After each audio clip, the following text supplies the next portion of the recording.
Well, hello again. My name is Jody Scholes, and I am your instructor for the MBLEx review course.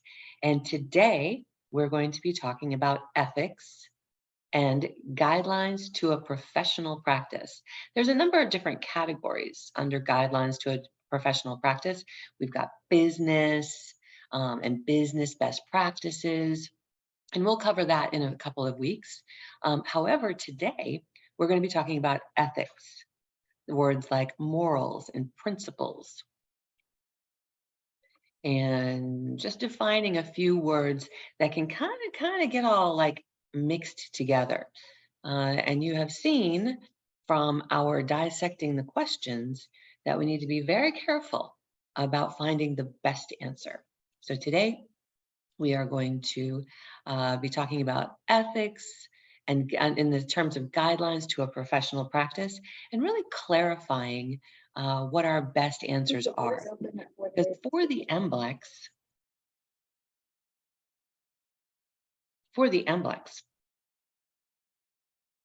we need to think in terms of like, what is the most conservative answer? Because so let me remind you that we have 3 parts to our class today. Part 1, I'm going to give you a test taking strategy. I was about to jump right into it. And then in the second part of class, kind of the longer part of class, that's our learning. And today we're doing guidelines to a professional practice. And then in part 3, we'll dissect some questions.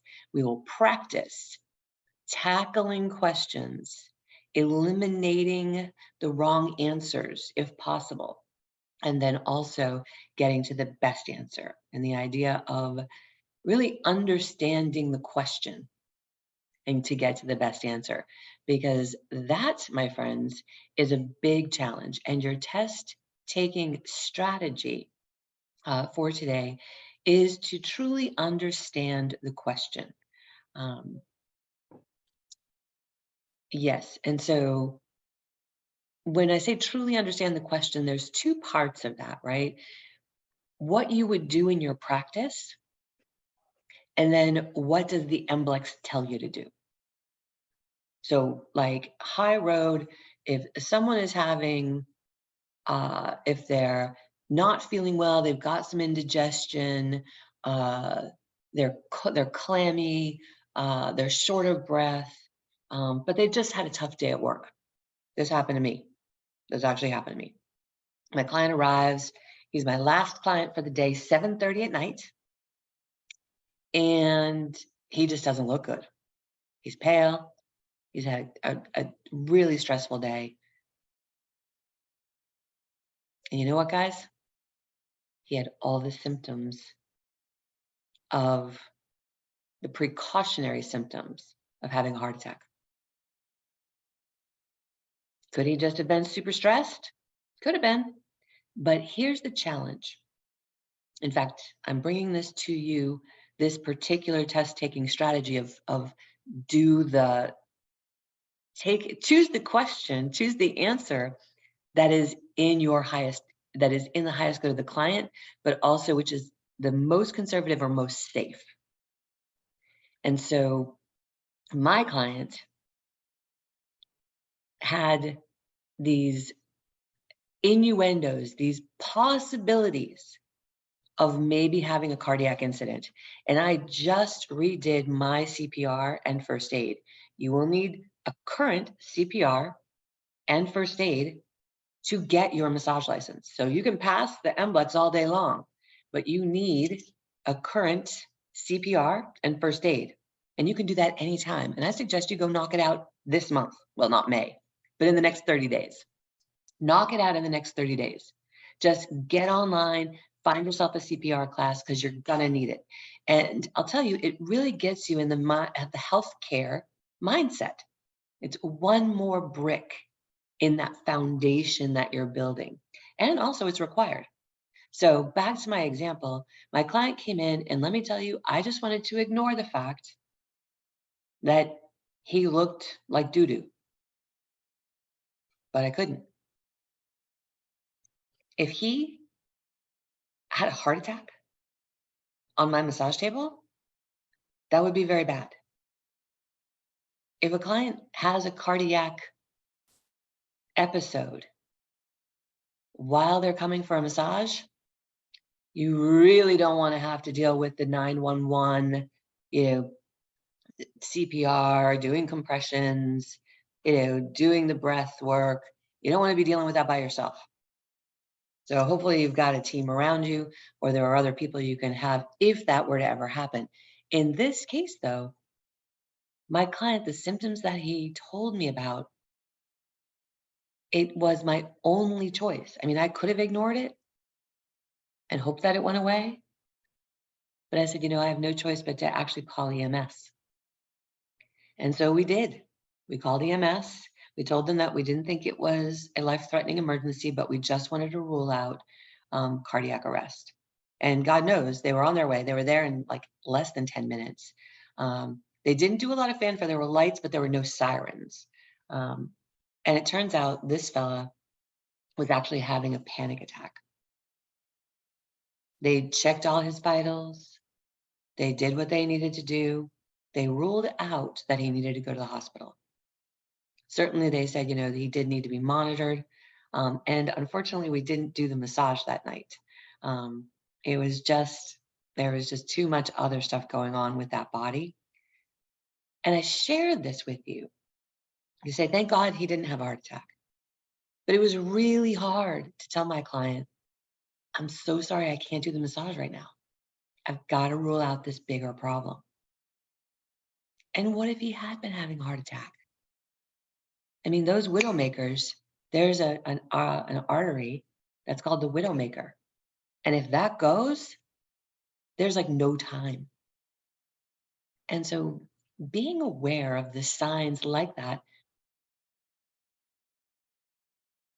allows you to practice massage with the highest ethical standards.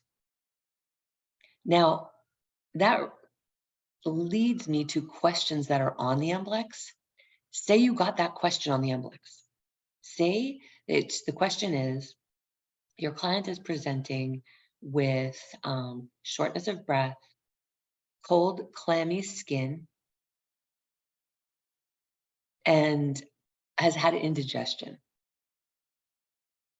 has had heartburn. Sure, we would love to just put that off to the spicy lunch he had. But now it's the MBLEx. You must recognize the signs of a heart attack, of a cardiac incident, potential stroke, and then answer the question accordingly. And the best answer would be call 911. You don't know if this guy is going to stroke out right here and now. This woman is going to stroke out right here and now. And of course, some of the things you learn and that we're learning in massage school is what are the signs of heart attack? What are the signs of stroke? And to be aware of those if they show up in your office. Now, I've been practicing 29 years. I've seen over 22,000 clients. This has only happened to me once. So that's a good thing. But it's not just about what happens when you're practicing massage therapy. Most cardiac incidents happen at home.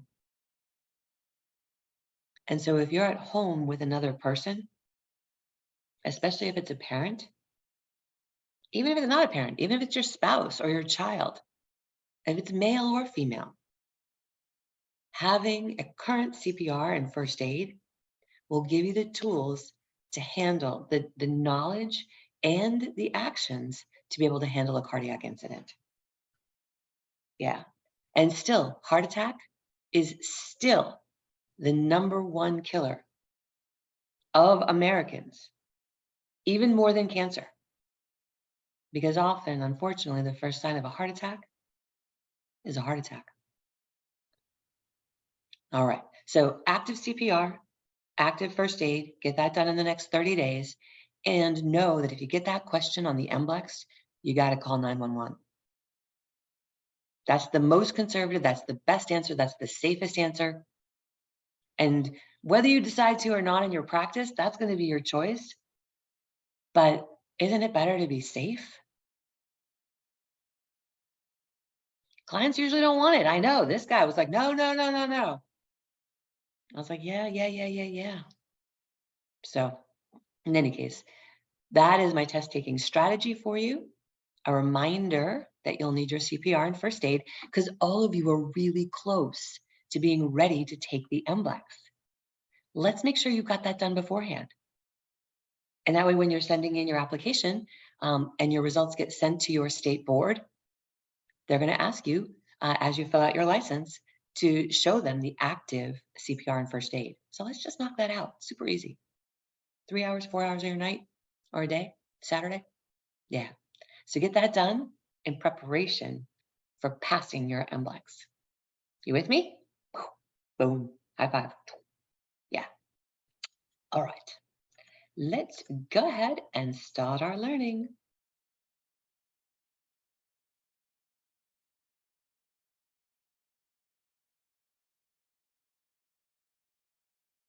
Woo-hoo. Here we go. So welcome back to the MBLEx review course. Today we're going to talk about guidelines for your professional practice. And at the end of the day, you're going to decide how you practice. However, these are considered best practices. And if you get these questions on the MBLEx, you are going to need to pick the most professional answer. You're also going to need to understand the question. Some of this stuff, you may be scratching your head and saying, I don't remember learning this in massage school. You may not have learned indigestion and heartburn were a sign of a cardiac incident. That's okay. That's why you're here. You're reviewing. We're going to review a bunch of vocabulary today. We're going to define it, and then we're going to answer some questions around it. It'll sound familiar. Hopefully it sounds really familiar. But if this is stuff you didn't learn in massage school, that's okay. You might have been absent that day. It's okay. It's why you're here. It's evidence that your path is perfect to passing the MBLEx because there's a few more tools you're going to need in your toolbox. All right. We'll see what we can get through today. But these are the topics that I have on the schedule for today. If we don't get through them all, you've got 2 classes. If you're a $20 a month patron, you have 2 classes, Guidelines for Professional Practice, Part 1, Ethics, Boundaries, Client Relationships, Part 2. So you have 2 full classes on this. So we'll get through as much as we can get through today and see how far we get. It's good stuff. There's an outline of what we're going to cover. As a reminder, the NCBTMB stands for the National Certification Board of Therapeutic Massage and Bodywork. And they are how you become board certified as a massage therapist.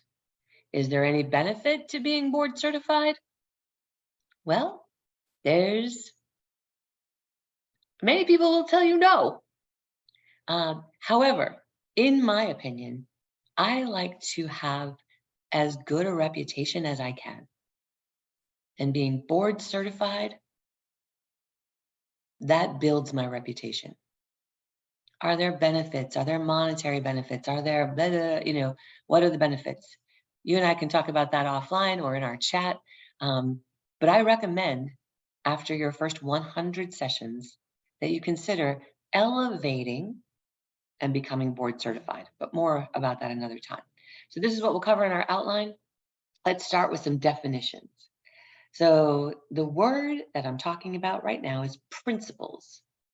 What are your principles? What are the rules or laws of behavior that you have to operate by to be in integrity? So my guiding William says, my guiding principles in life are to be honest, genuine, thoughtful, and caring. What are your guiding principles? Those are your rules, your laws of behavior that allow you to be in integrity. Speaking of integrity, let's talk about integrity. What is integrity? Think about that word. If you have English as a second language, what is the word for integrity in your language, in your first language? Integrity means to be acting from an honest place. Coming from integrity. You are coming from a place where you are following your principles. You are following your morals. We'll talk about morals in a minute. But this integrity is intimately related with being honest. Honest with yourself. So what's evidence of integrity? Keeping your agreements, being true to your principles, being true to yourself, not ignoring yourself, not allowing yourself to be bullied into decision making that doesn't feel like it's in alignment. Another word for integrity, alignment, right? Where are you in your integrity or out of your integrity? You'll feel a little inner conflict. But integrity has to do with being honest, mostly honest with yourself. Morals. Morals is a loaded word, right? Because morals has to usually do with right or wrong. Now, I would invite you to consider that there really is no right or wrong. There really is no good or bad.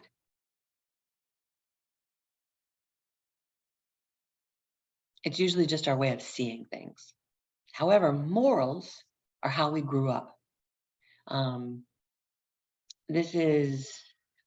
We were given our morals, so it's our standard, right? Our standard of behavior, our belief system, our morals of what we feel is appropriate or inappropriate. And that is specifically for us. Because guess what? Other countries, other cultures have different morals. Do you eat meat? Do you enjoy a hamburger? Do you gonna throw a few steaks on the grill? Well, guess what? If you eat red meat, if you eat beef, then morally you feel that's fine. Had you been born in India, you would have had a very different upbringing. Cows are sacred in India. They're revered. They're part of their spirituality. They're the sacred cow, right? Vegetarians sometimes become vegetarians because they have a moral conflict with how animals are treated to feed our nation, to feed people. The farming, I wouldn't say the small farmers, but agriculture, big agriculture. There's a book called, can I say that? Sure. A book called Skinny Bitch. And it opened my eyes to how animals are treated in the process of preparing them to go to market, to be on our shelves in the grocery stores. So some vegetarians have a moral issue. Some people just stop eating meat because they're like kind of in an inflammatory state. But some people are like, no. And they become vegetarians. But this is just an example of, kind of checking in with your own internal compass. We're in integrity when we abide by our morals. Somebody from India would feel very uncomfortable having a hamburger if they've been raised traditionally as a vegetarian. But you see how we can both be right? Because it's right for you. And that doesn't make my friend from India wrong, and it doesn't make me right. There's space for both.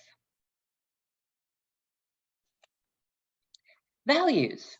Let's talk about values. So our value system, and if you're English as a first or second language, you'll notice a lot of these words squished together, right? Values, morals, principles. So The values tend to mean a group or community, the value system of your community, your family. So these are long-lasting held beliefs, our value system. Typically, it's your family, your synagogue, your spiritual upbringing gives you your value system. And again, that changes person to person. That doesn't make the other person wrong and you right. Please, please, please, my friends, in this time of where we have so many strong opinions about politics and religion, pull yourself out of that. And don't get sucked into the I'm right and he's wrong cycle. You know, back in the day, back in the 50s, 60s, 70s even, when you went to school, you had the option to be on the debate team. And the debate team would basically be people who wanted to pose an argument for a certain value system, a certain principle. And the game, if you will, was that two people would defend opposite ends of the idea. One would say, yes, eat meat. The other would say, no, don't eat meat, right? And we would have a healthy exchange of ideas. Please consider making space for someone else's value system. As you enter the massage treatment room, one of the very important things, essential, very important, is that you leave your own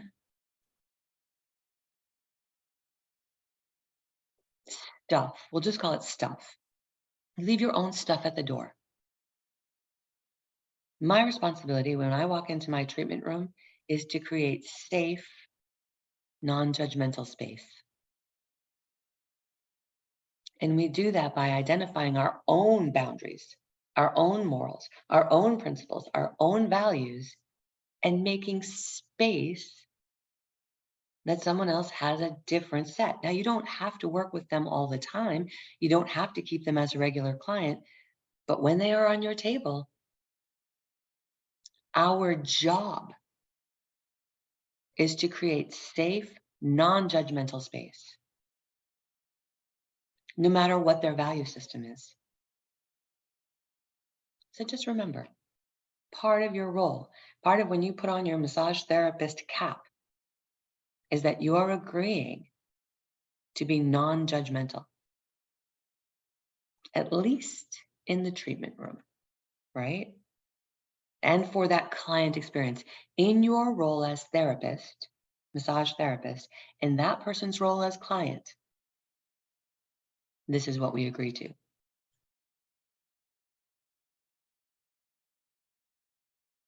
I want you to be clear on standards of practice versus scope of practice, okay? Because these are questions you'll get on the MBLEx. Standards of practice are standard, right? We've been talking about values and morals and principles. That's our standard of practice. So a degree of excellence. The NCBTMB has 6 standards of practice. Like, you got to be here. One of our standards of practice now is you pass the MBLEx. I guess, and we could argue whether or not that's reasonable, but it's what we've got in place right now. Let's walk through standards of practice. Professionalism. So of course, you want to be professional. Now take a look at this word, because you will see various styles of this word on the MBLEx. We have 3 in particular. Being a professional. So you are a person, you are a professional.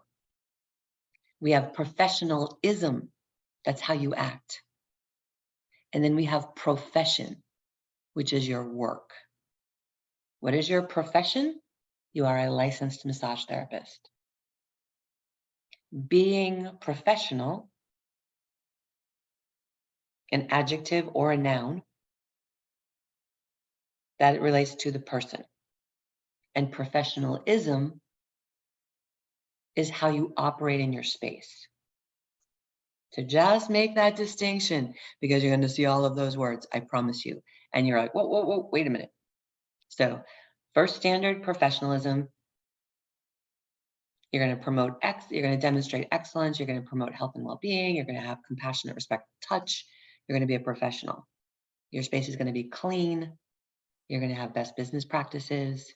You're going to be a professional. You're going to show up on time. You're going to finish on time. Professionalism. It speaks to how you dress.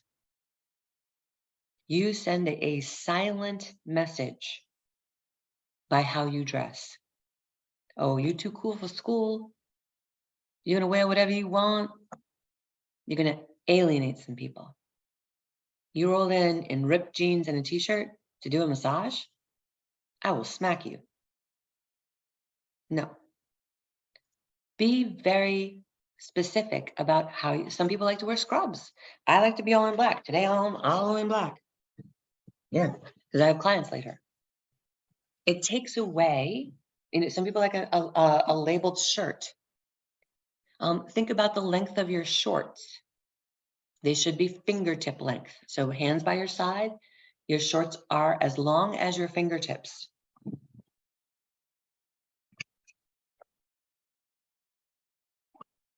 Yeah, that gives you a guideline. Be intentional about what you wear. I've been dressing in black for years. And no matter where I see a client, it still feels professional. You can see here, sports massage, that's actually me. Yeah, National Capillary Sports Massage Team. And we wear these goofy shirts. Ugh. And sometimes you'll work an event and it won't be a nice shirt, but you'll all be in the same shirt. At work, if you have staff shirts, make sure you feel comfortable in them. All right, standard number 2. I can talk for ages about this. So make sure you're compliant with your legal and ethical requirements. So you're here today because you're passing the MBLEx, right? So you are meeting your legal requirements. And it's going to be up to you to figure out what are your legal requirements in your zip code. One of the towns that I practice in, I have 4 licenses that I need.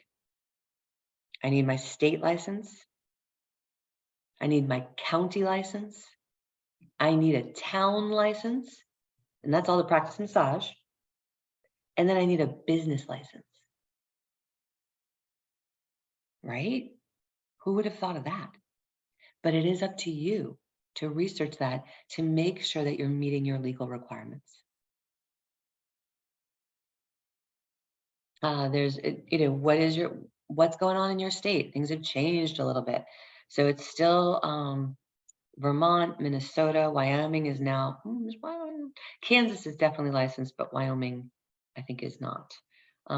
Minnesota, but many counties in Minnesota and Wyoming require that you have a license. So the state doesn't, but the county does.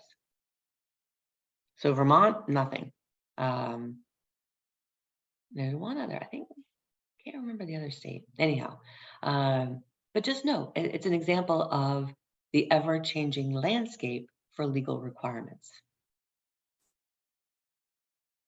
This is a quick look at the concentration of massage therapists. And this is, I thought, very interesting. The darker the green, the more therapists there are. So hotspots, Florida, Texas, California. Reminder, Texas has their own state licensure now. If you are practicing, intend to practice in the great state of Texas, you can take the Texas exam. And everyone who's taken the test, well, not everyone, but the feedback I'm getting about the Texas exam, it's more manageable. Just saying. Standard of practice. So again, our standard of practice, right? What we are holding ourselves accountable to. You must practice confidentiality. This is a deal breaker. When a client shares with you a piece of information, you must keep that confidential. My clients will tell me about health conditions that they have not shared with friends. They will have shared with spouse, but not with friends. You will hold that in confidence. There are times your clients will share with you things that they just need to talk out. Maybe they're thinking about leaving their spouse, but maybe they never do.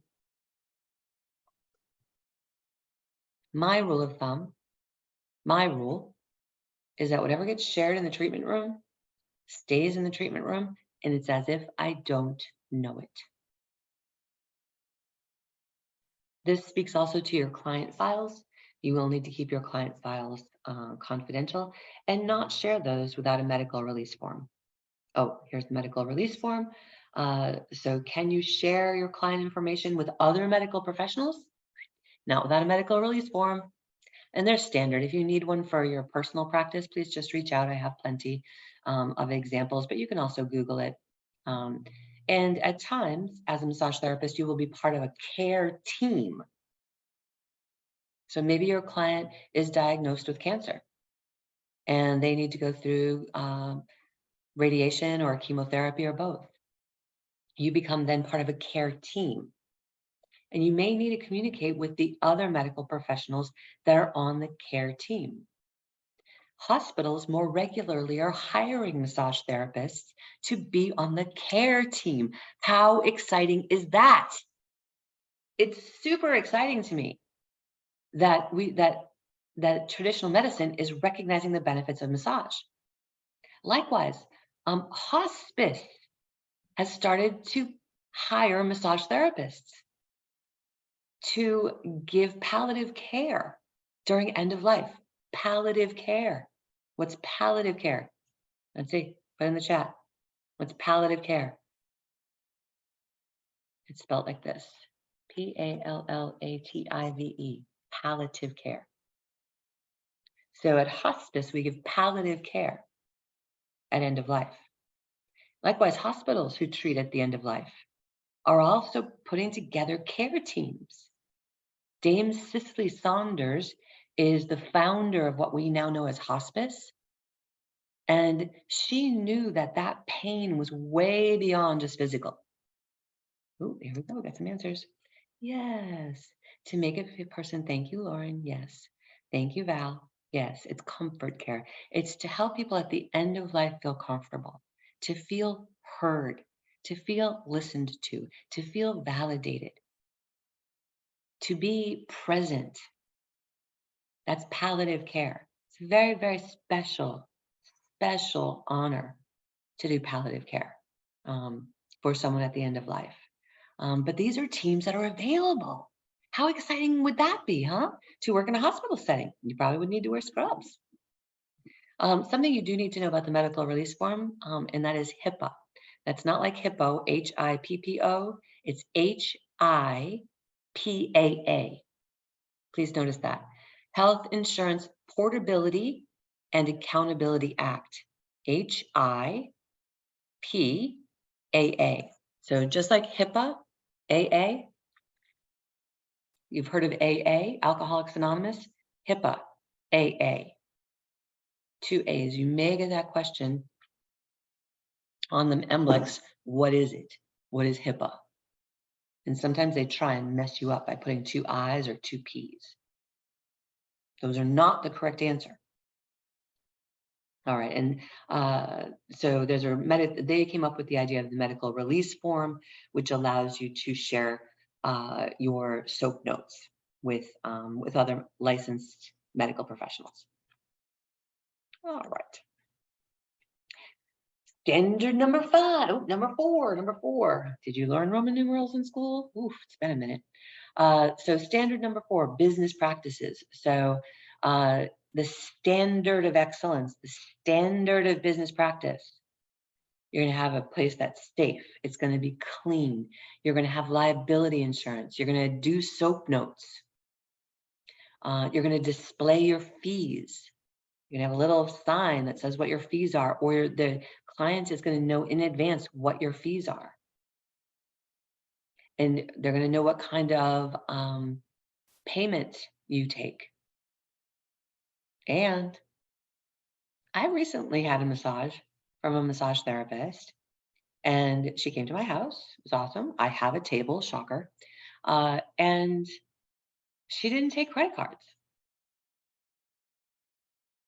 Oh, I know. Oh, I hear you. Well, you'll get all like, they take 3.5%, 10 cents per transaction. But it's the cost of doing business. Suck it up, buttercup. People use credit cards. And you know what they do? They buy a lot more when they use credit cards. So if you decide you want to sell other stuff, like essential oils or bath salts or orthotic inserts, or if it's within the scope of your practice, personal training or nutrition plans, or people buy a lot more. Packages, if you're going to sell packages, they buy a lot more on credit cards. Yes, you can use Venmo, you can use PayPal. PayPal, it's very easy to accept a credit card. You don't have to go out to your bank and make it all formal. But find a way to let people pay you. Just saying. Oh, and I know we're kind of in the weeds here. That's why I put a little puppy. A little puppy is cute. And here are kitty cats. Kitty cats are cute. Best business practices include filing your taxes. Now, if you're someone who lives off the grid, I love you. I appreciate you. I behold your value system. And I don't find that, I'm not going to make that wrong.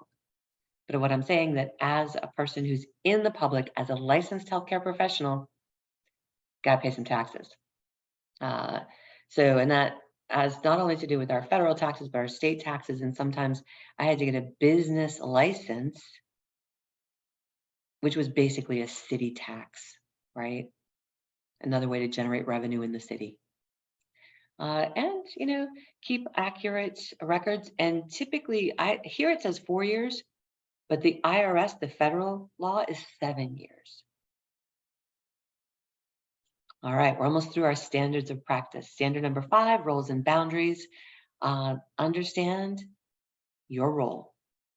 So a standard of practice is to have good boundaries. A standard of practice is to know the scope of your practice, your role. If you are a licensed nutritionist, you can write if you're a licensed dietitian, you can write meal plans all day long because it's in the scope of your work. If you are a certified personal trainer, you can write an exercise plan. It's within the scope of your work. If you are a licensed massage therapist, it is not in the scope of your work. We need to know our role and the boundaries that surround that role. So it's almost like, okay, like a fence. If we were talking about physical boundaries, it would be, okay, I can go here, but I can't go there. I can't go over the fence. It has to be that clear. Let's talk about what happens when we don't have good boundaries. One of those things that happens, it's not necessarily about our boundaries, but transference. You've heard, did you learn about this in school? Transference? Basically, in our role as massage therapists, there's a power differential. You may understand that from the role of teacher and student. The teacher and the student have a power differential, right? Likewise, the therapist and the client have a power differential. And now and then, the client will have feelings, a lot of times based on their childhood experiences, that they transfer to the therapist because of the power differential. Parents and children have a power differential.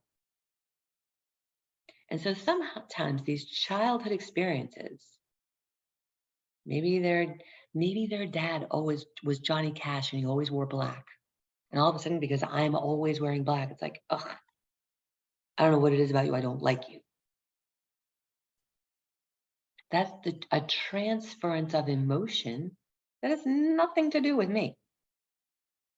It has to do with an emotional trigger that this client experienced as a child or as a young adult, or even to this day, right? So when the client transfers an emotion, that's called transference, and it has nothing to do with you. But the client is having a legitimate biological reaction. So that reaction the person is having to me wearing all black, like, I don't even know what it is, but I don't like it. It's a legitimate reaction. So we get to honor it and be like, okay, cool. I don't have to give you a massage. You don't want to work with me, you can work with someone else. You know? Now the opposite is countertransference. And that is when we as a therapist transfer our emotions or unresolved feelings or unresolved lessons, if you will. We transfer it to the client. Someone walks in and they look just like your old partner. And you're like, oh my goodness. There's like a visceral reaction. Again, it's a legitimate biological reaction. Our responsibility as therapists is to recognize it and to put it in a box and to know that it's not about that client. Be careful with countertransference when it comes to stereotypes. Have you ever been stereotyped?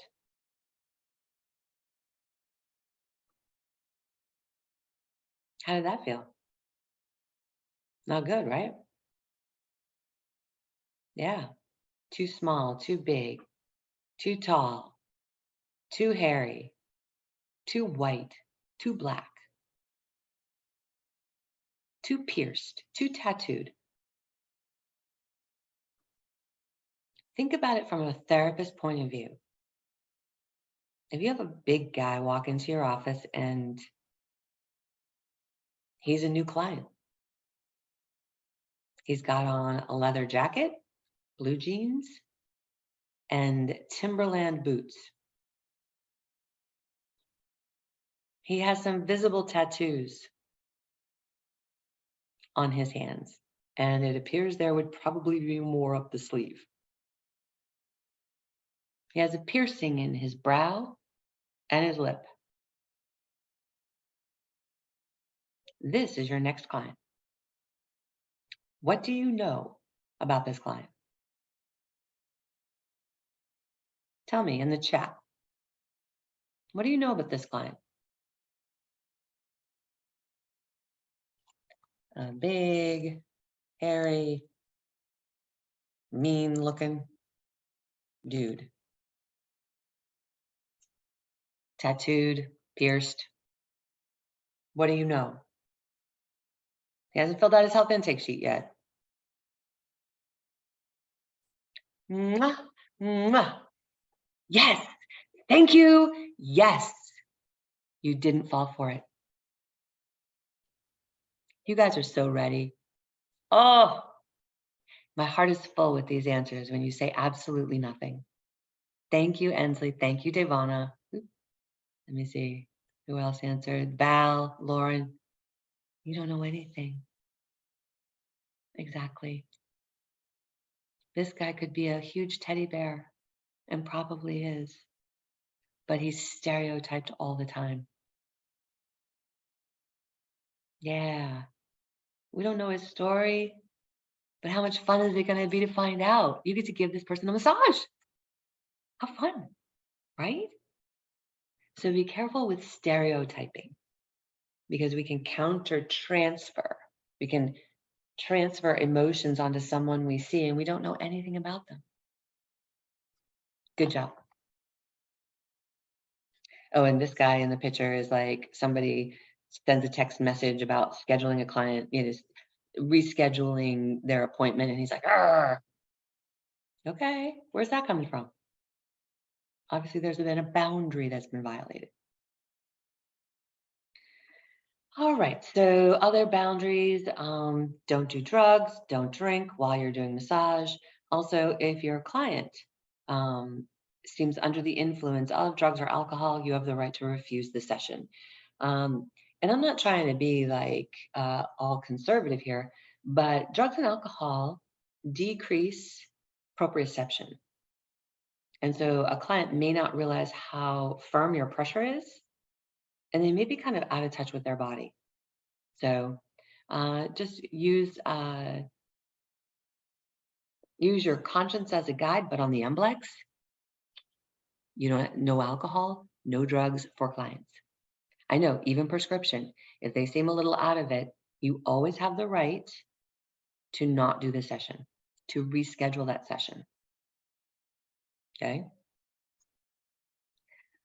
Roles and boundaries include, I mentioned, the scope of practice. And we've been talking about the standard of practice, and we're about to get into our questions here just real shortly. So hang in there with me. But that scope, so the standard of practice is like how we practice.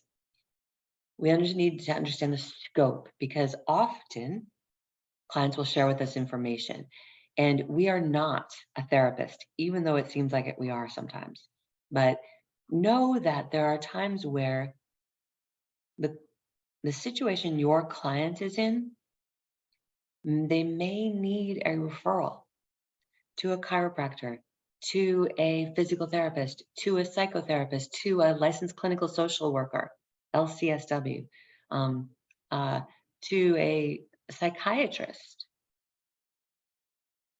It's good to have professional relationships with people who you trust. That if your client needs some help that's beyond what you can do, eating disorders, self-harming,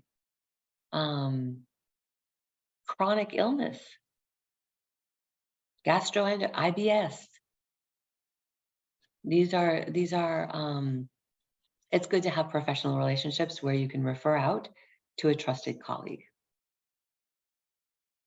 All right, wrapping up our standards of practice, prevention of sexual misconduct. This can basically be summed up in saying, don't have sex with your clients, don't flirt with your clients, don't sexualize the massage. It takes 20 years to build a reputation and 5 minutes to ruin it. Don't do it. If you are in love with your client, the man or woman of your dreams has shown up as a client, the National Certification Board says that you need to wait 6 months. I'm telling you this not because I'm expecting you to abide by it. I'm telling you this because this is the standard. And if you're asked about dating a client, this is the standard. Wait 6 months. And they can't be a client. Just saying. Just saying. Yeah. Now, if you stop seeing them as a client, then you're still supposed to wait 6 months, but consenting adults are consenting adults. Don't sexualize the therapeutic relationship. Clear? Good. All right, let's move into our questions. We've got a few more things to talk about, but you know what? Let me just skip to one thing I wanted to make sure we talked about, and that is dual relationships. And so dual relationships are simply any relationship you have with a client that's outside of the treatment room can be considered a dual relationship. It could be social. You see them at the gym, you see them at a race, you see them at dinner. You're not out to dinner with them, but you see them outside. If it's a social situation, the standard of practice is to not acknowledge the client. If the client acknowledges you, then you can smile and say hello. Some clients don't tell their family, their friends, their spouse that they get massage. The standard of confidentiality applies here. You let your client take the lead. If the client acknowledges you, your client takes the lead. And so that's where we need to be respectful of the dual relationship. Maybe a family member comes to see you. Another dual relationship is the family. But she's been your mom way before you became a massage therapist. She's been your sister way before you became a massage therapist. This is someone who you've known. The therapeutic relationship still applies. When they walk into your treatment room, the primary relationship is you're the therapist. The primary relationship when your family member is on the massage table is your therapeutic relationship. If mom or dad or auntie decides to bring a lot of stuff into the treatment room, stories about family, some of us call that gossip, you don't participate. And you can say, auntie, I appreciate that, your point of view, but I really need to focus on your massage. So I'm going to be quiet. And sometimes talking is distracting, right? It's like, gosh, did I do that other leg? Have I already done both legs? Just let auntie or mama or whoever's on the table that you have that family relationship with. It's like, you know what? I appreciate your point of view. I'm going to need to be quiet during your session. I can't actually pay attention to everything you're saying. I need to concentrate on your body work. And it's all in the way you deliver that, right? So being kind, being professional, and being clear. The other type of dual relationship can be a business relationship. Maybe the person who you take yoga from comes and gets a massage. Or maybe you see the person who runs the local auto mechanic garage or grocery store or pizza joint. Maybe they come in and get a massage. Confidentiality. And your primary relationship is the therapeutic relationship. And so just know that these relationships sometimes emerge unexpectedly. Maybe you see somebody at church, maybe, like, oh, hey, they were a client, I mean, it happens with me with tennis all the time. I have people who come in and get massage and they're tennis players. And then all of a sudden I see them on the tennis court. It's as if I've never met them before. If they acknowledge me, awesome. Yeah, we must have met around the club. That's, basically my response. Oh, how do you know them? Oh, I think we met at the club. We do not acknowledge the therapeutic relationship. That's maintaining confidentiality. Okay? All right. So let's move into our questions. Shake it off, shake it off, shake it off, shake it off. Give yourself a little shake, shake. Shake, shake, shake, shake, shake, shake, shake. Get some movement in there.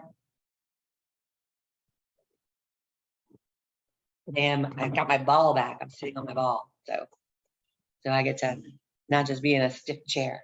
So do a little hip swirl, a little shoulder swirl, get a little movement in there, change gears.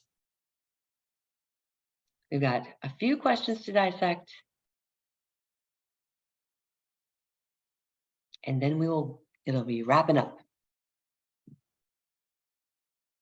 All right, the question begins. There you go, happy dance. Yeah. The quality of accepting the consequences of your actions and claiming responsibility for your decisions. These are just definitions, you guys.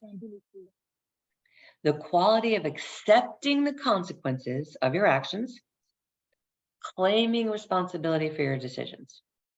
We have integrity, accountability, moral high road, dual relationships. So let's take in that question. The quality of accepting the consequences of your actions and claiming responsibility for your decisions. That has everything to do with you, right? Everything to do with me. It has nothing to do with them. So can you rule out an answer? Oh, I'm seeing some answers in here. Ah, good. Devonna says it's not D. You're right. Ooh, I like what I'm seeing. So it's not D, because it doesn't have anything to do with dual anything. And so out of these 3 remaining answers, yep, good, Lauren, good, Devonna, yep. The quality of accepting consequences of your actions and claiming responsibility for your decisions. Integrity, accountability, moral high road. Most of you have put an answer in the chat. Ready? Oh, there's one more. Yeah, Tina jumping in. Boom. Yes, letter B, accountability. But do you see how, like, taking the moral high road? That could have been an answer. Acting in integrity? Yes. But accountability was the best answer. Nice work. When a client feels an emotional connection to the therapist, positive or negative, that has nothing to do with the actual relationship. When a client feels an emotional connection to the therapist, positive or negative, that has nothing to do with the actual therapeutic relationship. Integrity, transference, countertransference, dual relationship. Ooh, seeing some chat. Good. It's not A. You're right. Oh, I see some answers coming. Yep. Yes, Ensley. Yes. Where are you? Oh, good, Kemi. Yes. Narani. I hope I'm saying that right. Yes, right. Yes, Tanya. Yes, Tina. Yes, Lauren. Yes. All right. So take a look. It's not integrity, because we just talked about that's just a different thing. It's not a trend. Almost said it. Ready? Answer is transference. Yes. Letter B. I almost said it's not, but good. Yes, that's called transference. Versus when the therapist feels an emotional connection to the client, positive or negative, that has nothing to do with the actual relationship. That's counter transference, right? Good. All right. One more. Oop, did I go backwards? Oh, okay, nope. Okay, here we go. When you know someone before you give them a massage, what is that called? When you know someone before you give them a massage, are you acting in integrity?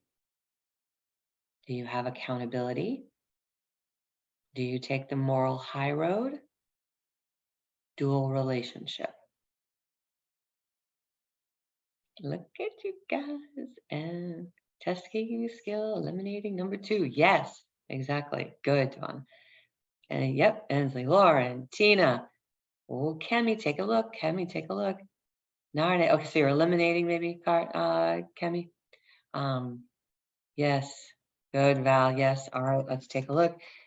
It's not accountability. It doesn't really have anything to do with that. But when you know someone before you give them a massage, it's called a dual relationship. So dual, 2, right? Duo. 2. Yes.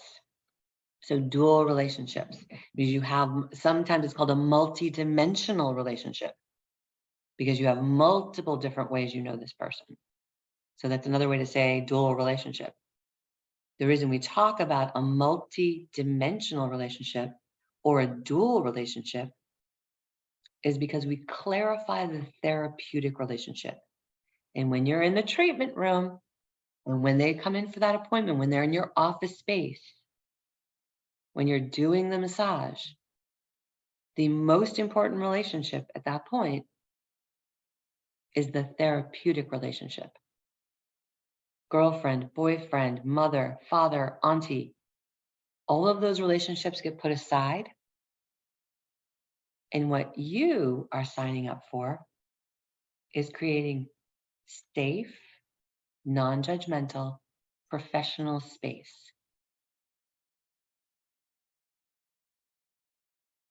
And that treatment room, that treatment table is sacred ground.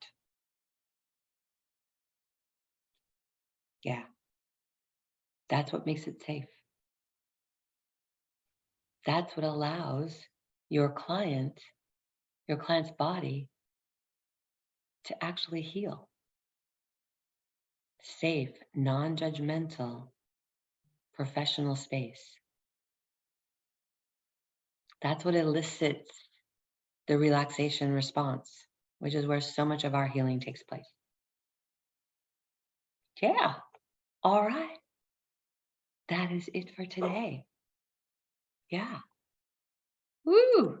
Whirlwind, right? A whirlwind ride. Yeah.